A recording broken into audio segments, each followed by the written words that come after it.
Hello everyone, welcome back to the Science of Philips classes by Ayushi Garg. Today we are going to discuss about the permanent tissues of the plant. Earlier we have discussed about the meristematic tissues which are present in the plant, and these consist of the dividing cells which were the immature cells. But here permanent tissues are actually those tissues which are derived from the meristematic tissues, but they got a specific role to perform and their power of division has lost. That is कि उन tissues की जो हमारे permanent tissues होते हैं वो basically बनते हमारे मेरिस्टेमेटिक टिश्यूज से ही है. दैट इज जो सेल्स मेरिस्टेमेटिक टिश्यूज में डिवाइड होते रहते थे वही हमारे कुछ एक स्पेसिफिक रोल ले लेते हैं प्लांट में, और उनकी जो पावर ऑफ डिवीजन होती है वो खत्म हो जाती है और वो एक कुछ नया रोल हमारे प्लांट के उसमें पार्ट्स में बॉडी में एक नया रोल प्ले करना स्टार्ट कर देते हैं. तो वही हमारे परमानेंट टिश्यूज कहलाते हैं. सो what are actually permanent tissues? The cells formed by the meristematic tissues, they start playing some specific role and they stop dividing, and we call them as the permanent tissues. Then they take a particular shape. जैसा कि अभी मैंने आपको बताया, जब वो divide करना बंद कर देंगे तो वो एक पर्टिकुलर शेप ले लेते हैं, उनका एक अपना साइज बन जाता है और एक नया फंक्शन वो अपना परफॉर्म करना शुरू कर देते हैं.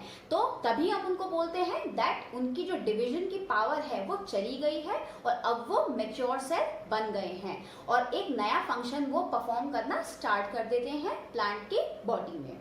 So that is why we call them permanent tissues.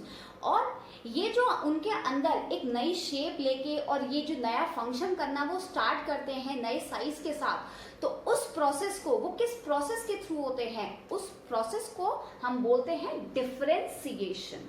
That is differentiation ही वो प्रोसेस होता है जिसके थ्रू जो हमारे इमैच्योर डिवाइडिंग सेल्स थे उनके अंदर एक नई एक स्पेसिफिसिटी आ जाती है और वो एक नया रोल प्ले करना स्टार्ट कर देते हैं. देन अब वो जो नया हमारे डिफरेंशिएशन के बाद जो वो प्रोसेस होता है डिफरेंशिएट वो कर जाते हैं, उसके बाद क्या होता है, अब उनके अंदर एक पावर आ जाती है. दैट इज उनके अंदर एक स्पेशलाइज्ड एक फंक्शन आ जाता है कि वो एक पर्टिकुलर स्पेशलाइज्ड फंक्शन ही परफॉर्म करेंगे. और ये किस प्रोसेस के थ्रू होता है? That process is known as specialisation. मतलब कि वो सेल्स अपने आप को डिफरेंशिएट करने के बाद अपने आप को ऐसे मॉडिफाई कर लेते हैं, इस तरीके से अपने आप को बदल लेते हैं कि अब वो एक पर्टिकुलर फंक्शन जो करेंगे उसको ही बहुत अच्छे से निभाएंगे. फॉर एग्जाम्पल हमारे प्लांट के टिश्यूज के अंदर कुछ टिश्यूज ऐसे होते हैं जो कि ऊपर की एपिडर्मिस बनाते हैं, तो वो प्रोटेक्शन का काम बहुत अच्छा करेंगे. कुछ टिश्यूज ऐसे होते हैं जो कि स्टोरेज के काम आते हैं, तो उनके सेल्स थोड़े से बड़े होंगे, उनके अंदर वैक्यूल बड़ा होगा, तो वो अपने आप को इस तरीके से मॉडिफाई करेंगे कि जो अपना फंक्शन है उनका वो उसमें स्पेशलाइज्ड हो जाएंगे. और वो किस प्रोसेस के थ्रू होते हैं? That process is known as specialisation. तो अभी हमने बात की कि बेसिकली मेरिस्टेमेटिक टिश्यूज क्या थे, इमेच्योर सेल्स से बने हुए टिश्यूज थे, और परमानेंट टिश्यूज है हमारे ये वही जो डेराइव्ड होते हैं मेरिस्टेमेटिक टिश्यूज के सेल से ही, बट उनकी जो डिवीजन की पावर होती है वो चली जाती है प्लस, और वो क्या होते हैं, मैच्योर सेल्स बन जाते हैं. एंड उनका जो फंक्शन होता है वो बहुत ही वास्ट होता है. दैट इज हमारे मेरिस्टेमेटिक टिश्यूज जो थे वो सिर्फ ग्रोथ देते थे, लेकिन जो परमानेंट टिश्यूज होते हैं they have a varied kind of functions to perform. That is, they help in the protection for the plant, they support the plant, they help in the conduction, they help in the photosynthesis, and they help in the storage of the food as well. So we are going to discuss all these functions and all the permanent tissues types and everything in detail in this video. So on the basis of the types of the cells and how many kinds of cells are present in the permanent tissues, they are basically divided into the two types, and those two types are the simple one, simple permanent tissues, and the other is the complex permanent tissues. So simple से आप समझ पा रहे होंगे simple का यहाँ पे क्या मतलब है. सिंपल मतलब कि that is they are made up of only one kind of cell. These are made up of only one kind of cell and the complex tissues, the complex permanent tissues, they are made up of more than two type of cells.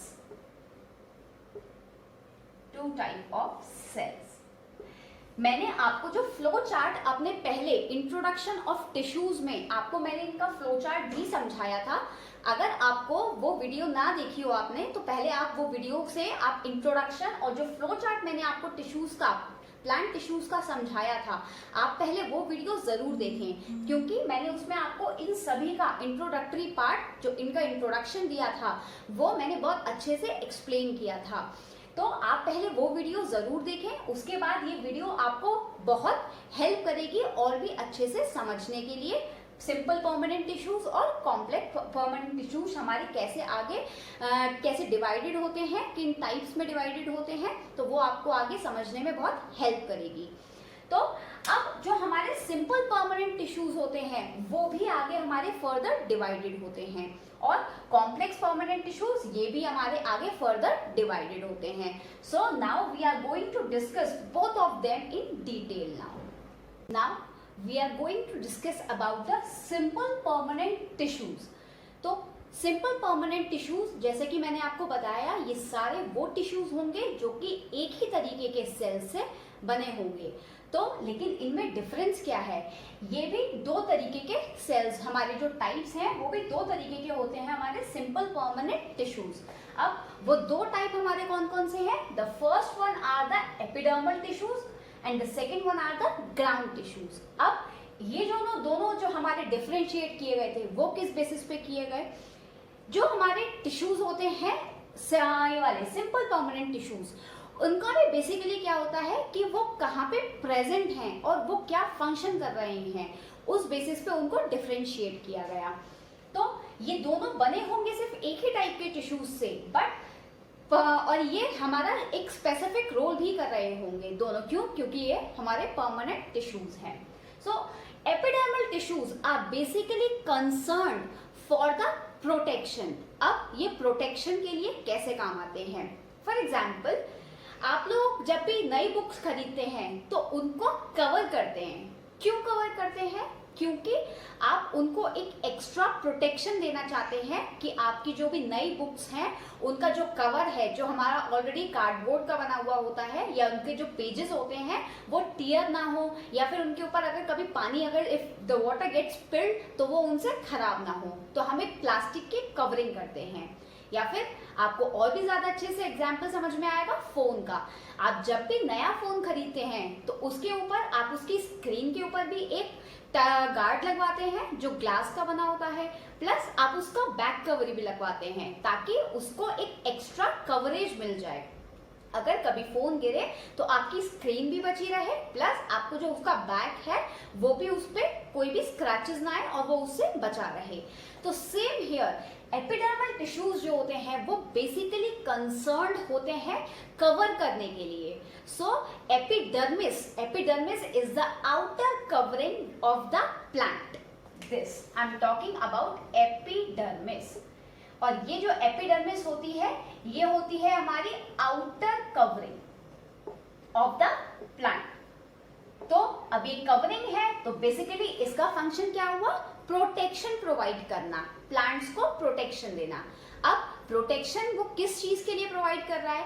For example जब भी हमारे plants heat में expose होते हैं, wind में expose होते हैं, या फिर कोल्ड कंडीशंस को भी टॉलरेट करना होता है उनको, तो वो उनको ये जो हमारी एपिडर्मिस होती है जो अंदर के टिश्यूज होते हैं उनसे ये जो हमारी एपिडर्मल टिश्यूज होते हैं उन अंदर के टिश्यूज को ये बचाते हैं और एक और चीज से ये जो प्रोटेक्शन देते हैं वो होता है हमारे कोई भी इन्वेडर्स, जो भी फॉरेन इन्वेडर्स माने कि कोई भी बैक्टीरियाज होते हैं या फिर वायरस होते हैं, ये उनसे भी हमारे प्लांट स्ट्रक्चर्स को बचाते हैं। क्योंकि जैसे कि हमारी स्किन होती है, स्किन से हमारी जो हीट होती है और ये सारी चीजें अंदर के जो हमारे टिश्यूज होते हैं उनसे बचाता है। या फिर हमारी स्किन जो होती है वो कोई भी हमारे बैक्टीरिया को अंदर नहीं जाने देती या फिर किसी भी वायरस को हमारी बॉडी के अंदर नहीं जाने देती।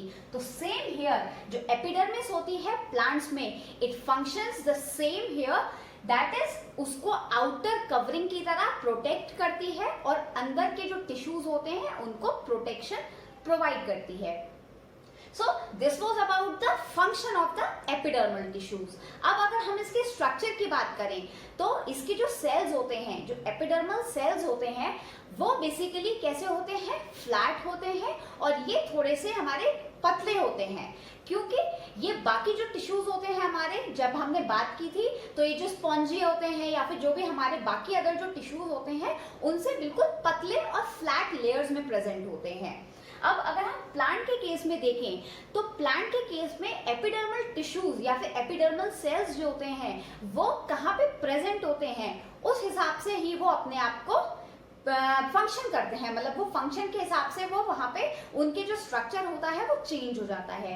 फॉर एग्जाम्पल अगर हम लीफ का एग्जाम्पल लें तो लीफ में एक होता है अपर सरफेस, एक होता है लोअर सरफेस। जो अपर सरफेस होता है वो एक्सपोज्ड रहता है सन में, तो वहां पे अगर हम देखें तो आप अगर ऑब्जर्व करेंगे उसका आउटर सरफेस तो वहां पे आपको एक स्मॉल इस तरीके से पोर्स नजर आते हैं। वो पोर्स हमारे क्या होते हैं, we call them as the stomata.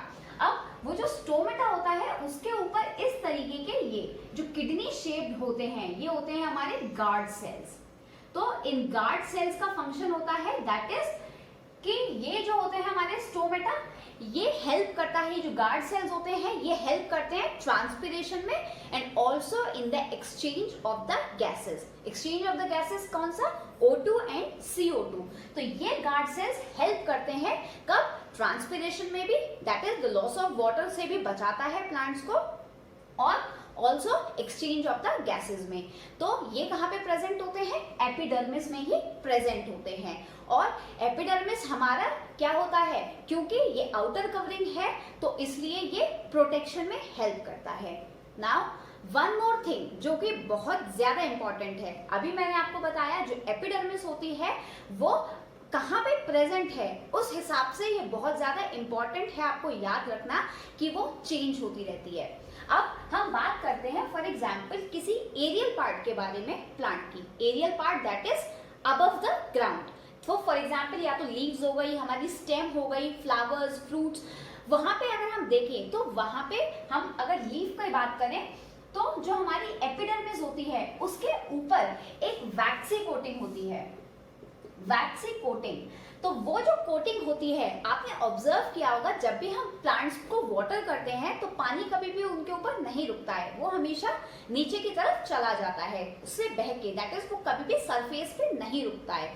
तो ऐसा क्यों होता है, क्योंकि प्लांट्स के सरफेस पे, लीव्स के सरफेस पे एक वैक्सी कोटिंग होती है और जो कि इसके सरफेस को क्या बना देती है, बहुत ज्यादा स्मूथ बना देती है और उस स्मूथनेस की वजह से ही हमारा पानी उस पर नहीं रुकता है और वो नीचे चला जाता है।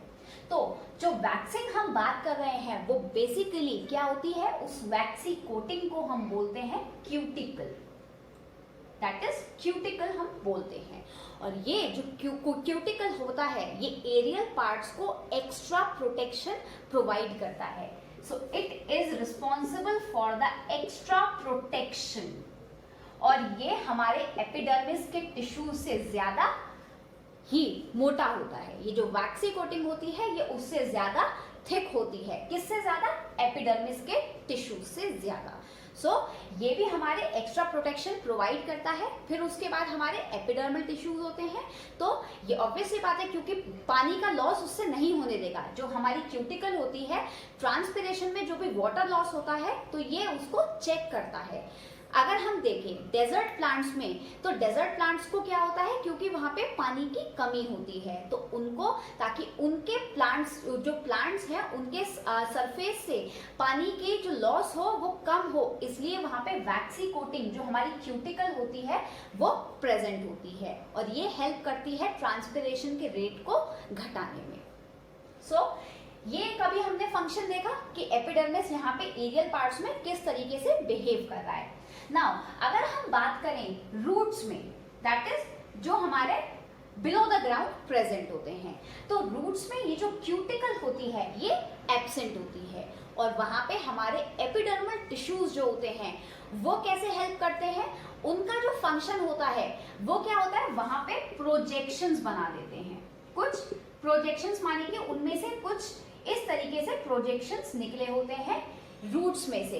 फॉर एग्जाम्पल ये हमारी कोई भी एक रूट है, तो उन रूट्स में से इस तरीके से कुछ प्रोजेक्शंस हमारे निकले होते हैं, तो इनका क्या फंक्शन होता है, ये हेल्प करते हैं for the extra absorption of the water, so that जो भी हमारा सॉइल में जितना भी वाटर है वो ज्यादा से ज्यादा एब्जॉर्ब कर पाए हमारी रूट्स, सो दैट वो वाटर हमारे प्लांट्स को अवेलेबल हो। तो इसलिए यहाँ पे ये जो हम जिनको ये एक्स्ट्रा प्रोजेक्शंस होती हैं, ये हमारे एपिडर्मल टिश्यूज से ही, जो एक्स्ट्रा प्रोजेक्शंस हम बना रहे हैं रूट हेयर्स के ऊपर भी, वो एपिडर्मल टिश्यूज जो होते हैं वो हेल्प करता है for the extra absorption of the water. तो इस तरीके से हमारा जो मैंने बताया एपिडर्मिस, जो एपिडर्मल टिश्यूज होते हैं वो किस पार्ट में प्रेजेंट होते हैं हमारे प्लांट के, उस तरीके से उसका बिहेवियर और उसका फंक्शन चेंज हो जाता है। नाउ अभी आपको मैंने बताया कि हमारे जो एपिडर्मल टिश्यूज होते हैं उनका फंक्शन क्या होता है और उनके सेल्स का क्या स्ट्रक्चर होता है। And one of the point you have to remember that कि ये जो सेल्स होते हैं एपिडर्मल टिश्यूज के, उनके बीच में कोई भी गैप नहीं होता है, क्योंकि ये बहुत कंटिन्यूअसली और बहुत टाइट पैक्ड होते हैं, और ये बहुत थिन लेयर्स में प्रेजेंट होते हैं, क्योंकि अगर उनमें कोई भी स्पेसेस प्रेजेंट होंगे, so that the foreign invaders can invade in the plant structure or in the plant body, तो इसलिए they have to be present in the continuous layer without leaving any gap। ठीक है, okay, now moving ahead we are going to discuss about the ground tissues। अब हम देखेंगे ground tissues क्या होते हैं। तो ground tissues जो होते हैं basically they are the tissues which help in the filling of the organs, जो भी हमारे प्लांट के ऑर्गन्स होते हैं ये हेल्प करते हैं उनको फिल करने में। अब वो फिलिंग हम जो बात कर रहे हैं वो बेसिकली किस तरीके की फिलिंग है वो अब हम डिस्कस करते हैं। So these ground tissues are basically divided into the 3 types. अब वो 3 जो टाइप्स हैं वो हमारे क्या है वो अब हम यहाँ पे डिस्कस करेंगे। So the first one is the parenchyma. First one is the parenchyma, second one is the collenchyma, and the third one is sclerenchyma. Sclerenchyma. Now we will discuss all these in detail। अब हम इनके features भी पढ़ेंगे और इनके functions भी पढ़ेंगे और ये कहाँ कहाँ पाए जाते हैं, अब हम इन तीनों के बारे में पढ़ने वाले हैं। Starting with the parenchyma. Parenchyma tissues हमारे पैकिंग टिश्यूज होते हैं। Packing in the sense that is ये हमारे लिविंग होंगे, इनके जो सेल्स होंगे वो लिविंग होंगे, और ये किसी भी हमारा जो स्ट्रक्चर होता है प्लांट का उनके स्पेसेस के बीच में फिल्ड होते हैं। सो इनके जो सेल्स होंगे वो लिविंग होते हैं सेल्स, प्लस वो अनस्पेशलाइज्ड सेल्स होते हैं। Unspecialized, that is they don't have any particular function to perform। बस वो क्या करते हैं, जहाँ भी स्पेसेस प्रेजेंट होते हैं कहीं भी टिश्यूज के बीच में, तो ये उनको पैक करने के काम आते हैं, मतलब उन स्पेसेस में फिल होते हैं ये। So moving ahead, collenchyma. Collenchyma जो होता है हमारे वो टिश्यूज होते हैं जिनके सेल्स लिविंग होते हैं पैरेन्काइमा की तरह, लेकिन इनके जो सेल्स होते हैं वो बिट इलोंगेटेड होते हैं, थोड़े से लंबे होंगे, प्लस उनके जो हमारे साइड्स होती हैं, जो कॉर्नर्स होंगे, वो थोड़े से थिक होते हैं क्योंकि उन पे एक केमिकल सब्सटेंस डिपॉजिटेड होता है, तो वो कॉर्नर से थोड़े से थिक होंगे। Now we are going to discuss about the sclerenchyma. Sclerenchyma हमारे डेड टिश्यूज होते हैं। Dead tissues that is they don't have protoplasm. Protoplasm जो होता है वो उनका बिल्कुल खत्म हो जाता है अंदर, जो जिस वजह से वो लिविंग नहीं होते हैं। और पैरेन्काइमा हमारे लिविंग क्यों होते हैं? Because they have a dense protoplasm. तो स्क्लेरेन्काइमा का जो टिश्यूज होते हैं, जो हमारे स्क्लेरेन्काइमेटस टिश्यूज होते हैं, उनके सेल्स डेड होते हैं, प्लस उनके अंदर प्रोटोप्लाज्म भी नहीं होता है। नेक्स्ट, ये जो हमारे पैरेन्काइमेटस टिश्यूज होंगे, जो उनके सेल्स हैं, उनके बीच में इंटरसेल्युलर स्पेसेस प्रेजेंट होते हैं एंड उनके अंदर अभी मैंने आपको बताया जो साइटोप्लाज्म होगा वो भी हमारा बहुत थिक होता है, बहुत ज़्यादा इनके अंदर साइटोप्लाज्म प्रेजेंट होता है। और कोलेनकाइमा में इंटरसेल्युलर स्पेसेस जो होते हैं, क्योंकि इनके जो कॉर्नर्स होते हैं वो थोड़े से किसी केमिकल सब्सटेंस के डिपोजिशन की वजह से मोटे हो जाते हैं, इसलिए इंटरसेल्युलर स्पेस जो होते हैं वो ख़त्म होने लगते हैं। So there is a difference between the structure in the parenchyma and the collenchyma. अब हम देखते हैं स्क्लेरेन्काइमा में, क्योंकि स्क्लेरेन्काइमा का प्रोटोप्लाज्म ही खत्म हो जाता है क्योंकि उसके जो थिकनिंग्स होती हैं वो बहुत ज़्यादा होती हैं, क्योंकि वहाँ पे जो एक केमिकल सब्सटेंस जो हम बात कर रहे हैं डिपॉजिट होता है वो होता है लिग्निन। लिग्निन एक हमारा सीमेंट की तरह काम करता है जो कि किसी भी स्ट्रक्चर को, उनके सेल्स को पैक करने के या फिर टाइटली बाउंड करने के काम आता है। तो यहाँ पे क्योंकि लिग्निन का डिपोजिशन इतना ज़्यादा होता है तो हमारे सेल्स का जो बाउंड्रीज होती हैं वो हाईली थिक हो जाती हैं, इसलिए यहाँ इंटरसेल्युलर स्पेसेस जो होते हैं वो बिल्कुल ही ख़त्म हो जाते हैं सेल्स के बीच में। सो अब आपने देखा कि इन तीनों के ही स्ट्रक्चर में फ़र्क है। अब ये कहाँ प्रेजेंट होते हैं? पैरेन्काइमा टिश्यूज जो होते हैं वो हमारे प्रेजेंट होते हैं सॉफ्ट पार्ट्स में। सॉफ्ट पार्ट्स हमारे जो भी प्लांट के होते हैं, दैट इज हमारी जो स्टेम होती है, फ्लावर्स होंगे, फ्रूट्स होंगे, लीव्स होंगी, तो वहाँ सभी जगह ये वाइडली डिस्ट्रीब्यूटेड होते हैं प्लांट स्ट्रक्चर में या फिर ऑर्गन्स में। तो लेकिन जो हमारे कोलेनकाइमा होते हैं वो हमारी एपिडर्मिस, जो आउटर कवरिंग है प्लांट की, उसके जस्ट नीचे प्रेजेंट होते हैं। और जैसे कि हमारी लीफ स्टॉक्स हो गई, तो लीफ स्टॉक की जो अगर हम देखेंगे जो एपिडर्मिस होगी उसके जस्ट नीचे हमारा कोलेनकाइमेटस टिश्यूज प्रेजेंट होते हैं। Next is the sclerenchyma. Sclerenchyma tissues हमारे कहाँ प्रेजेंट होंगे? स्टेम में। अब स्टेम में भी वो कहाँ प्रेजेंट होंगे? जो हमारा वैस्कुलर बंडल्स होते हैं, दैट इज जो हमारे कंडक्शन में जो टिश्यूज काम आते हैं, जो कंडक्टर्स जो हमारे कंडक्शन टिश्यूज होते हैं, वैस्कुलर बंडल्स, ये वहाँ पे प्रेजेंट होते हैं स्टेम में, उनके चारों तरफ। और ये प्रेजेंट होते हैं hard covering of the nuts, क्योंकि मैंने आपको बताया ये कैसे टिश्यूज होते हैं? डेड। तो डेड टिश्यूज जो होते हैं उनका मेन फंक्शन होता है उनको प्रोटेक्शन देना और हार्डनेस देना। तो ये हमारे बेसिकली हार्ड जो नट्स होती हैं, हमारा अखरोट हुआ या फिर हमारी जो शेल्स होती हैं किसकी, बादाम की, तो उन शेल्स में, हमारे नट्स के शेल्स में ये प्रेजेंट होते हैं। नेक्स्ट, ये हमारे हस्क ऑफ कोकोनट, आपने देखा होगा जब कोकोनट आता है तो उसके ऊपर एक फाइबर्स टाइप के जो हमारे प्रेजेंट होते हैं, तो उसमें भी ये प्रेजेंट होते हैं। क्योंकि जो स्क्लेरेन्काइमा टिश्यूज के जो सेल्स होते हैं वो बेसिकली हमारे दो तरीके के होते हैं, वो दो टाइप के इनमें सेल्स होते हैं। और वो सेल्स हमारे कौन कौन से होते हैं? यहाँ मैं आपको नाम बताती हूँ। The first one is the fibre. तो फाइबर से आपको नाम समझ में आता होगा कि जो हमारा थ्रेड बनता है वो हमारे फाइबर्स को ही जोड़ के उनको ट्विस्ट करके हमारा एक थ्रेड बनता है। तो उनका जो स्ट्रक्चर होता है वो थोड़ा सा, ये जो सेल्स होते हैं फाइबर सेल्स, ये थोड़े से इलोंगेटेड होते हैं। और दूसरा होता है हमारे स्क्लेरीड्स, और ये जो स्क्लेरीड्स होते हैं ये थोड़े से इर्रेगुलर शेप्ड होते हैं और ये बहुत ज़्यादा हार्ड होते हैं और डेड भी होते हैं। तो और यही हमारे नट्स के कवरिंग में प्रेजेंट होता है, और जो हमारी कोकोनट की हस्क में प्रेजेंट होता है वो हमारे फाइबर सेल्स होते हैं।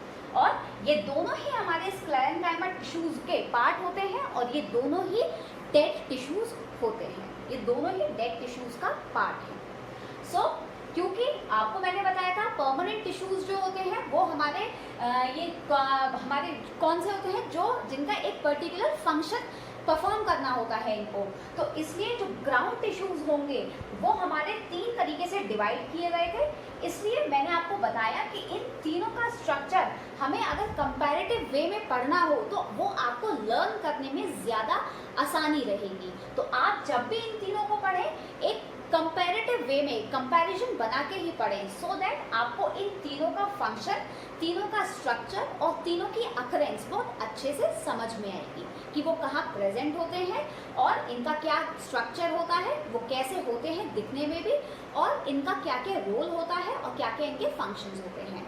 तो कंपैरेटिव वे में अगर आप पढ़ेंगे तो वो आपको बहुत अच्छे से समझ में आएगा। तो यहाँ हमने बात की उनके स्ट्रक्चर की और अकरेंस की कि वो कहाँ पाए जाते हैं। अब हम इन तीनों के फंक्शंस के बारे में बात करेंगे। So the functions of the parenchyma tissues, ये बेसिकली हमारे, मैंने आपको बताया, पैकिंग टिश्यूज होते हैं। दैट इज जो भी हमारे टिश्यूज जो सेल्स होते हैं उनके बीच में फिलिंग की तरह काम करते हैं, तो उनको पैक करके रखने का काम जो ये करते हैं वो पैरेन्काइमा टिश्यूज करते हैं हमारे। नेक्स्ट, कोलेनकाइमा टिश्यूज को हम बेसिकली मैकेनिकल टिश्यूज बोलते हैं, क्योंकि ये प्लांट के स्ट्रक्चर को फ्लेक्सिबिलिटी देता है। दैट इज उनको, जैसे कि अगर हमारी कभी भी आंधी आती है, तूफान आता है या तेज हवाएं चलती हैं, तो हमारा प्लांट का जो स्ट्रक्चर होता है, ऊपर की जो हमारा स्टेम होता है वो बहुत तेज तेज शेक होता है, तो उसको टूटे बिना, दैट इज जो खड़ा रखने में कोशिश जो करता है, वो कौन से टिश्यूज रिस्पॉन्सिबल हैं उसके लिए, वो होते हैं हमारे कोलेनकाइमा टिश्यूज, जो इसको मैकेनिकल टिश्यूज को हम जो उसको बोलते हैं। तो ये बेसिकली उनको सपोर्ट देता है और इलास्टिसिटी देता है। नेक्स्ट, स्क्लेरेंकाइमा टिश्यूज जो होते हैं वो हमारे प्रोटेक्टिव एंड मैकेनिकल टिश्यूज कहलाते हैं। प्रोटेक्टिव क्योंकि मैंने आपको बताया था ये डेड टिश्यूज होते हैं, तो उनका जो बेसिकली अगर ये नट्स के अगर हार्ड कवरिंग्स पे प्रेजेंट होंगे तो वो प्रोटेक्शन भी दे रहे हैं अंदर हमारे, उनके सॉफ्ट जो भी है उनका बीज है या फिर जो अंदर उनके अंदर सीड प्रेजेंट है तो उसके वो उसको प्रोटेक्शन दे रहे हैं हार्ड कवरिंग की वजह से। ऑल्सो मैकेनिकल वो इसलिए होते हैं क्योंकि ये बहुत रिजिड स्ट्रक्चर होते हैं, प्लस ये फ्लेक्सिबिलिटी भी प्रोवाइड कराते हैं प्लांट के पार्ट्स को। सो एंड जो हमारे पैरेन्काइमा टिश्यूज होते हैं उनका मेन फंक्शन होता है स्टोरेज का, storage of anything like materials like the gums हमारे जो आप देखते होंगे जब भी अगर कोई प्लांट का एक आपने वुडी स्टेम अगर आपने देखा होगा तो उसके अंदर से अगर हम उसको पियर्स करते हैं तो व्हाइट कलर का कुछ सब्सटेंस निकल के आता है, थोड़ा फ्लूइड लाइक, तो वो उनके अंदर से गम्स निकलता है, रेजिन्स निकलते हैं। रेजिन्स दैट इज वो भी एक हमारा फ्लूइड टाइप ऑफ स्ट्रक्चर होता है जो कि अलग अलग तरीके से हमारी मेडिसिन बनाने के काम आता है, या फिर अलग अलग चीजें बनाने के, हमारे बहुत सारी ऐसी चीजें होती हैं जो हमारे गम्स हम एक्सट्रैक्ट करते हैं और बहुत सारे अलग अलग मेडिसिन में भी काम आते हैं, या फिर कुछ जो होते हैं वो हमारे कुछ स्पाइसेस के काम आते हैं। तो उन सब चीजों का जो यूज होता है वो हम अलग अलग अपनी लाइफ में यूज करते हैं। टेनिन्स भी वो हमारे स्टोर करते हैं एंड इनऑर्गेनिक वेस्ट भी वो स्टोर करके रखते हैं, दैट इज कुछ केमिकल वेस्ट भी वो स्टोर करके रखते हैं। तो और जो कोलेनकाइमा हमारे टिश्यूज होते हैं मैंने आपको बताया वो इलास्टिसिटी प्रोवाइड करते हैं और मैकेनिकल स्ट्रेंथ प्रोवाइड करते हैं, ताकि वो आंधी या तूफान में भी प्लांट को गिरने ना दे और उनको खड़ा रहने में मदद करें। और स्क्लेरेंकाइमा टिश्यूज भी मैंने आपको बताया ये स्ट्रेंथ देता है, हाईली स्ट्रेंथ प्रोवाइड कराता है, रिजिड होते हैं, थोड़े टाइट होते हैं, स्टफ होते हैं थोड़े से स्टिफनेस की वजह से, और प्लस ये थोड़े से फ्लेक्सिबिलिटी भी देते हैं प्लांट को। दैट इज ये तो हमारे मैकेनिकल स्ट्रेंथ देते ही हैं, प्लस क्योंकि डेड पार्ट है तो ये और ज्यादा हमारा स्ट्रेंथ प्रोवाइड कराता है। बियॉन्ड दिस तो इस वजह से हमारा प्लांट जो होता है सारी स्ट्रेन्स जो भी उसके ऊपर स्ट्रेन्स आती हैं, जो भी हार्श कंडीशंस वो झेलता है उससे बचता है। तो वो किस वजह से बच पाता है? क्योंकि स्क्लेरेंकाइमा टिश्यूज जो होते हैं वो डेड उनको रिजिडिटी प्रोवाइड कराते हैं, so that plant can withstand the various kind of strains. Next, parenchyma tissues हमारे, जो कि मैंने आपको बताया पैकिंग टिश्यूज होते हैं, तो ये अपने फंक्शन के अकॉर्डिंग उनका नाम हमने मॉडिफाई किया है। फॉर एग्जाम्पल, वो पैरेन्काइमा टिश्यूज जिनके अंदर क्लोरोप्लास्ट प्रेजेंट होता है उनको हम क्लोरेन्काइमा बोलते हैं। Please don't misconfuse it with the collenchyma. आप कॉलेन्काइमा और क्लोरेन्काइमा को एक ना समझे। कॉलेन्काइमा हमारे one of the type of permanent tissues होते हैं जो कि सिंपल परमानेंट टिश्यूज होते हैं, और क्लोरेन्काइमा हमारा पैरेन्काइमा टिश्यू का ही पार्ट है क्योंकि उसमें क्लोरोप्लास्ट प्रेजेंट है और ये हेल्प करता है फोटोसिंथेसिस में। Next is the एरेन्काइमा। एरेन्काइमा हमारे वो पैरेन्काइमा टिश्यूज होते हैं जो कि हाइड्रोफाइट्स में पाए जाते हैं। हाइड्रोफाइट्स जो कि वाटर पे जो सरफेस पे ऊपर जो फ्लोट करते हैं हमारे हाइड्रोफाइट्स, तो उनके अंदर क्या होता है, एयर कैविटीज प्रेजेंट होती हैं। उन एयर कैविटीज की प्रेजेंस की वजह से उनका सरफेस जो होता है, जो वेट होता है उनका बहुत हल्का होता है और उनको नीचे से भी एक बायोन्ट फोर्स मिलता है, बायोन्सी प्रोवाइड करते हैं उनको, ताकि वो पानी के सरफेस पे फ्लोट करते रहें। और उन्हीं एयर कैविटीज की प्रेजेंस की वजह से हम वहां उनको नाम दिया है हमने एरेन्काइमा टिश्यूज। क्यों दिया है? क्योंकि वहां पे एयर कैविटीज प्रेजेंट होती हैं, एयर के कुछ खाली कैविटीज प्रेजेंट होती हैं। नेक्स्ट, मैंने आपको बताया कि पैरेन्काइमा जो होता है वो हमारा पैकिंग टिश्यूज होता है, तो ये एक और फंक्शन करता है जिसमें कि ये स्टोरेज का काम करता है। अब वो हम वहां उसको बोलते हैं स्टोरेज पैरेन्काइमा। अब ये किस चीज का स्टोरेज करता है? फॉर एग्जाम्पल शुगर और स्टार्च का भी ये स्टोरेज करता है कुछ प्लांट्स में, या फिर डेजर्ट प्लांट्स में ये क्या करता है, वाटर को स्टोर करके रखता है, तो वहां हम उस पैरेन्काइमा को बोलते हैं स्टोरेज पैरेन्काइमा। तो इस तरीके से पैरेन्काइमा जो होता है अपने फंक्शन के अकॉर्डिंग हम उनको नाम दे देते हैं। तो हमने जो 3 टाइप पढ़े थे ये वाले, वो उनके नाम के अकॉर्डिंग ही हमने उसको फंक्शन मैंने आपको उसका डिस्क्राइब किया है। So this was all about the simple permanent tissues जो अभी हमने डिस्कस किया। नेक्स्ट हम डिस्कस करेंगे नेक्स्ट वीडियो में कॉम्प्लेक्स परमानेंट टिश्यूज, जिसमें हम उसके स्ट्रक्चर, उनके फंक्शन के बारे में बात करेंगे। तो अगर आपको मेरी वीडियो के थ्रू इनका फीचर, इनका डिस्क्रिप्शन जो भी मैंने आपको दिया है परमानेंट टिश्यूज का, वो समझ आया हो, तो आप प्लीज मेरी वीडियो को लाइक करें, शेयर करें और मेरे चैनल को सब्सक्राइब करें। And the most important thing, इस पूरे डिस्क्रिप्शन को समझने के लिए आप मेरी प्रीवियस वीडियो जिसमें मैंने आपको इंट्रोडक्शन ऑफ प्लांट टिश्यूज पढ़ाया था, आप प्लीज वो वीडियो जरूर देखें, सो दैट मेरे आगे की जो भी प्लांट टिश्यूज के जो वीडियोस मैं जिसमें डिस्क्रिप्शन दे रही हूँ वो आपको और भी अच्छे तरीके से समझ में आएगी। So please do like it, और डाउट्स में के लिए अपने कॉमेंट सेक्शन में प्लीज मुझे मेंशन करें। Thank you so much.